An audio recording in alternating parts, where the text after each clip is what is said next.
Sa video, makikita ang matinding paghuli ng pulisya sa isang lalaki. Isang tensyonadong tagpo matapos itong maglabas ng bagay na tila isang armas. Agad itong napansin ng mga otoridad kaya't mabilis silang kumilos upang maagapan ang sitwasyon. Ngunit higit pa sa kanyang pag-aresto, mas nakakabahala ang mga paratang laban sa kanya. Ito'y pagdukot, pang-aabuso at pagpaslang. Mas nakakapanlumo pa, ang kanyang biktima ay walang iba kundi ang kanyang sariling anak.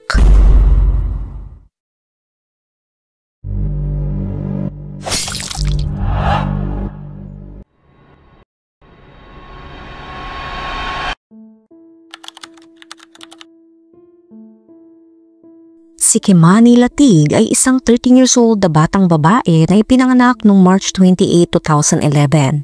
Tubong Toledo, Ohio. Siya ay kilala bilang isang mabait, matalino at masigasig na estudyante. Isa siyang honor student sa Spring Elementary School at hinahangaan ng kanyang mga guro at kaklase. Ayon sa kanyang lola na si Dorothy, si Kimani ay isang masipag na bata na hindi naging pasaway. Mas pinipili niyang mag-aral, maglaro ng basketball at umuwi agad sa bahay. Isa siyang mabuting bata na mahal ng lahat ng nakakakilala sa kanya. Simula nang siya'y 9 na buwang gulang pa lamang, ilang ulit nang nagpalipat-lipat si Kimani ng tirahan. Hindi ipinagkaloob ang kustodiya sa kanyang ina, kaya lumaki siya sa pangangalaga ng kanyang tiyahin at kalaunan ay napunta sa kanyang lola na si Dorothy na may kasamang 2 aso. Si Dorothy ang naging legal na tagapag-alaga ni Kimani dahil tila hiwalay ang kanyang mga magulang. Ilang araw bago ang malagim na pangyayari, nakatakdasa ng tumanggap si Kimani ng isang Kindness Award mula sa kanilang paaralan bilang pagkilala sa kanyang kabaitan. Dahil kasama siya sa Honor Roll Assembly, ito'y nagpapatunay ng kanyang katalinuhan at kasipagan. At higit sa lahat, ilang araw na lang bago ang insidente ay magdiriwang na siya ng kanyang ika-14 na kaarawan noong March 28, 2025 hanggang sa hindi na nga ito natupad. Nagsimula ang lahat noong March 17, 2025 nang umuwi ang kanyang lola, ito'y si Dorothy Latig, at nadiskubring magulo ang buong bahay. Pagdating ni Dorothy, wala si Kimani, isang bagay na labis niyang ikinabahala. Ang mas nakakagulat, naiwan sa bahay ang mga susi at salamin ni Kimani na hindi niya kayang mabuhay nang wala dahil sa malabo ang kanyang paningin. Bukod dito, nagkalat ang kanyang damit at panloob sa sofa. Ang kanyang pajama ay nasa sahig ng dining room at mas masahol pa, bukas ang kalan habang naaamoy ang gas sa buong bahay. Napakaraming kahina-hinalang bagay na hindi maaring baliwalain, kaya agad siyang pumunta sa pulisya at nag-file ng ulat ng nawawalang tao.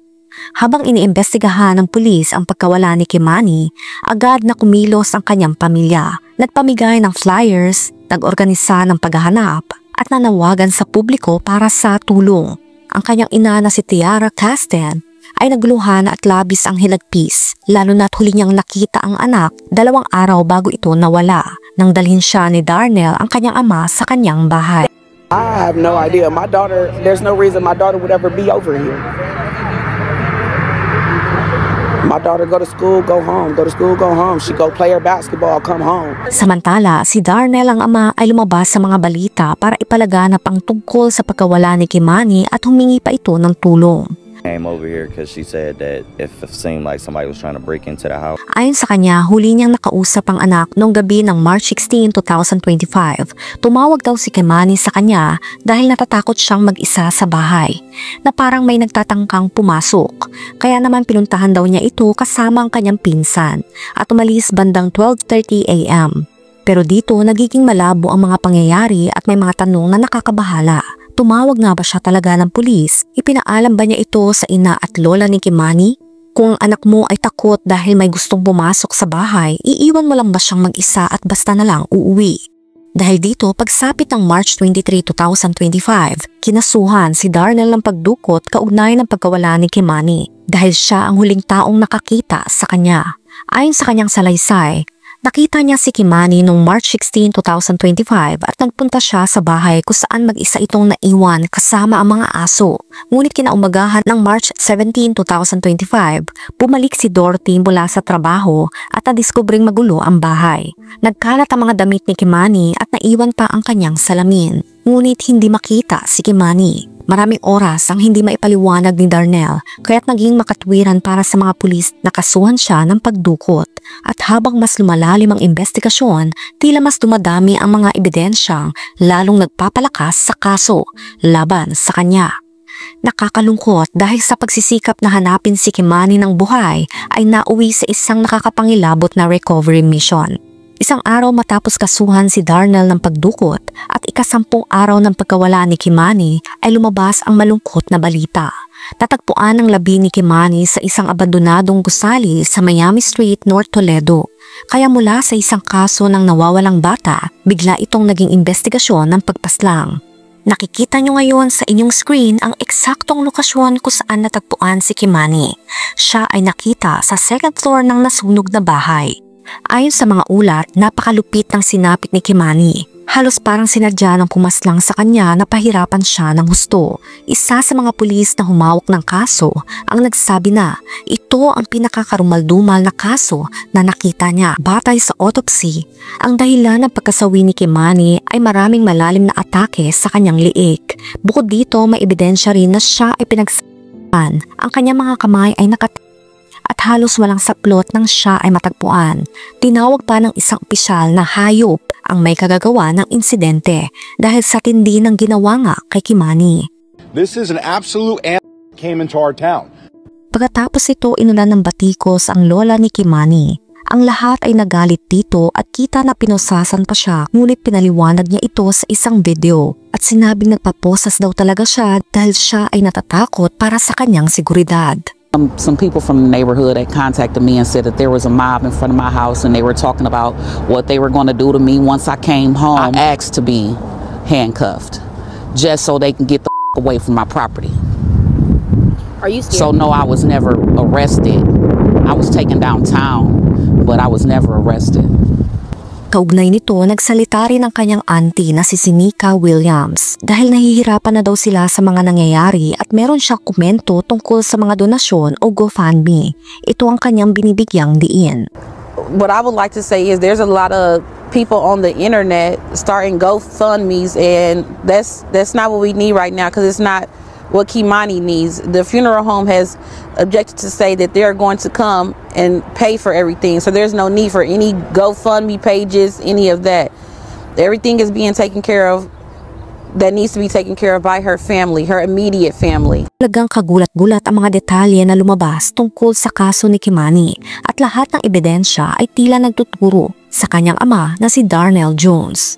Ayon sa mga investigador, naging kahinahinala ang kilos ni Darnell matapos mawala si Kimani. Parang may tinatago siya.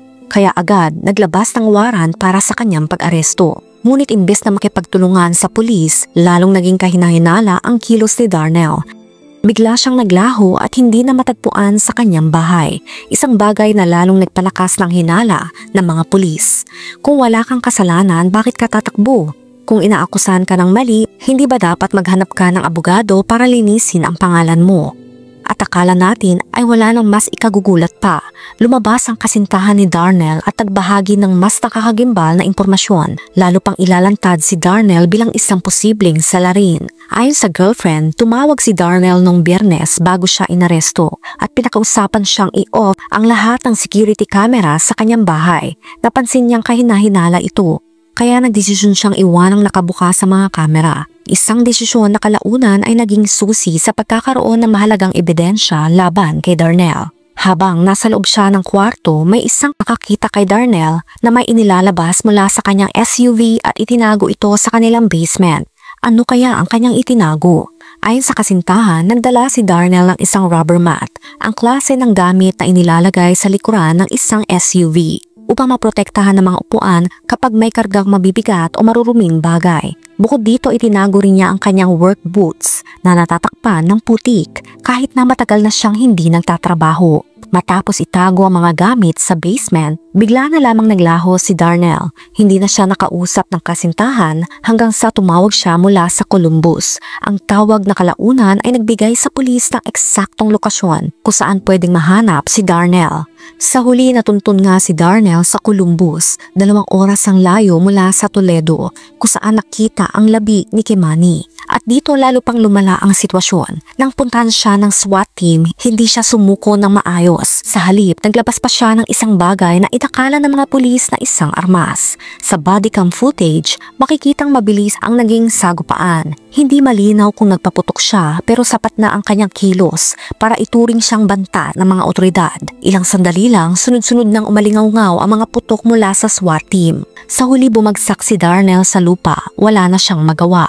Sa tabi niya hindi armas ang nakita ng mga pulis, kundi isang walkie-talkie. Sa kabila ng engkwentro sa SWAT, wala ni isang pulis ang nasugatan. Ngunit si Darnell ay nagtamo ng matinding sugat at isinugod siya agad sa ospital. Critical ngunit matatag ang kanyang kondisyon. Dahil dito, mas pinalala pa ang mga kaso laban sa kanya mula sa pagdukot hanggang sa mas mabibigat na kaso. Ngayon, patuloy pa rin ang investigasyon. At sa kabila ng maraming palikuliko ng kasong ito, isang bagay ang tila malinaw. Lahat ng ebidensya ay patuloy na nagtuturo kay Darnell bilang pangunahing suspect. Ngayon, habang nasa ospital si Darnell, mas lumalakas pa ang ebidensyang nagpapakita ng kanyang posibleng pagkakasangkot sa insidente. Sa kabila ng lahat ng ito, patuloy ang mga otoridad sa kanilang investigasyon. Ayon sa ulat, pinuntahan ng mga investigador si Darnell sa ospital upang tanungin siya tungkol sa kaso. Bagamat may ilang impormasyon silang nakuha mula sa kanya, hindi pa malinaw kung siya mismo ay umamin sa insidente. Sa ngayon, tinatapos ng mga pulis ang kanilang pangangalap ng ebidensya bago makipagpulong sa mga prosecutor upang formal na ihanda ang mga kasong isasampa laban kay Darnell. Mula pa sa simula, hindi maikakailang kahinahinala na ang kilos ni Darnell. Lahat ng kanyang ginawa mula sa pag-iwas sa pulisya, pagtatago ng ebidensya at pagtatangkang tumakas ay tila nagpapakita na may itinatago talaga siya. At habang lumalalim ang investigasyon, mas lumilinaw na maaring may kinalaman siya sa pagkawala at pagkasawi ng sarili niyang anak na si Kimani. Magkagayunman, ang pinakamasakit sa lahat ng ito ay ang katotohanang wala na si Kimani at hindi na siya maibabalik pa. Isang inosenteng batang babae na hindi na magkakaroon ng pagkakataong maranasan ng buhay na kanyang pinapangarap. Hindi na niya mararanasan ang unang beses na magmaneho, dumalo sa prom, mag-aral sa kolehiyo o makamit ang kanyang pangarap na trabaho. Ayon sa mga ulat, matagal nang may napapansin ng kanyang mga guro at kaibigan sa kanyang ikinikilos. May mga senyales siyang ipinapakita na tila may pinagdadaanan siyang matindi bago pa siya mawala at may mga marka rin ito sa katawan. Dahil dito, may mga guro raw na nag-ulat ng kanilang mga pangamba sa Child Welfare Services. Ngunit tila hindi ito pinansin at walang naging aksyon. Ayon kay Council President Kerry Hartman, tila maraming sistema ang nabigo sa batang ito. Ganito rin ang pahayag ni Councilman George Serrano na nagsasabing kailangan nilang malaman ang buong katotohanan. Ginawa ba talaga ng mga ahensya ang kanilang mga trabaho? Base sa pag-aaral ng Mayo Clinic, ang isang batang nakakaranas ng pang-aabuso o matinding problema ay maaring magpakita ng sumusunod na mga senyales. Una, paglayo sa mga kaibigan o normal na gawain. Pangalawa, bigla ang pagbabago sa ugali tulad ng galit, pagiging agresibo o matinding takot. Pangatlo, kawalan ng gana sa paaralan o pagbagsak ng grado. Pang-apat, depresyon, anxiety o kawalan ng kumpiyansa sa sarili. Panglima, problema sa pagtulog o pangungot. Pang-anim, kakulangan sa supervision ng magulang o guardian. Pang-pito, madalas na pagliban sa paaralan. Pang-walo, pagsuway sa mga otoridad o may kakaibang ugali. Pang-siyam, mga senyales ng sarili o pag-iisip. Na ang lahat. Hindi tiyak kung alin sa mga ito ang nakita ng mga guro kay Kimani. Pero ayon sa ulat, may mga kakaibang pagbabago sa kanyang ugali at nagulat na nga ang kanyang mga guro tungkol dito, ngunit walang aksyong ginawa ang mga dapat sanang tumulong sa kanya. Makikita rin sa comment section ng isang post tungkol kay Kimani na kaduda-duda daw ang lola nito na si Dorothy na baka sinasaktan lang ng lola ang kawawang bata. Napakasakit isipin na maaring maiwasan ang trahedyang ito kung may taong umaksyon kaagad. Ngayon hinihimok ang mga lokal na opisyal at iba pang organisasyon, parehong pampubliko at pribado na kumilos upang hindi na maulit ang ganitong klaseng trahedya. Hindi na makapaghintay ang lahat na magkaroon ng pagbabago at gawing mas ligtas ang mundo para sa mga bata. Ang tanging magandang bagay na nangyari sa gitna ng trahedyang ito ay ang pagkakaisa ng komunidad upang alalahanin at bigyang pugay si Kimani. Maraming tao ang pumupunta sa abandonadong bahay kung saan natagpuan ang kanyang labi. Dito sila nagtitipon para mag-alay ng bulaklak, kandila at dasal bilang pagpupugay sa kanyang alaala. Ramdam na ramdam ang lungkot at galit sa bawat taong naroroon. Lahat ay naghahanap ng kasagutan. Nagdaos ng isang candlelight vigil para kay Kimani. Dito nagbigay ng panalangin at mensahe ang isang leader ng komunidad. Anya, lungsod ng Toledo, kailangan nating gumawa ng mas mabuti. Sabi nga, isang buong bayan ang kailangan para mapalaki ang isang bata. Samantala, patuloy ang panawagan ng hustisya para kay Kimani. Marami rin ang pupuri sa naging desisyon ng nobya ni Darnell na huwag siyang ipagtanggol. Kung hindi niya isilumbong ang mga kainay-nalang galaw ni Darnell, baka hindi agad siya nahuli. Sa tingin mo ba, sapat na ang ebidensya laban kay Darnell o dapat pang siyasatin ng pulisya ang ibang posibleng anggulo? Ikaw, ano masasabi mo sa kwento natin ngayon? Let me know sa comment section. Kung nakaabot ka sa video na ito ay maraming salamat. Huwag kalimutan mag-like, share, subscribe, and turn on the notification. Ingat ka palagi. Ciao!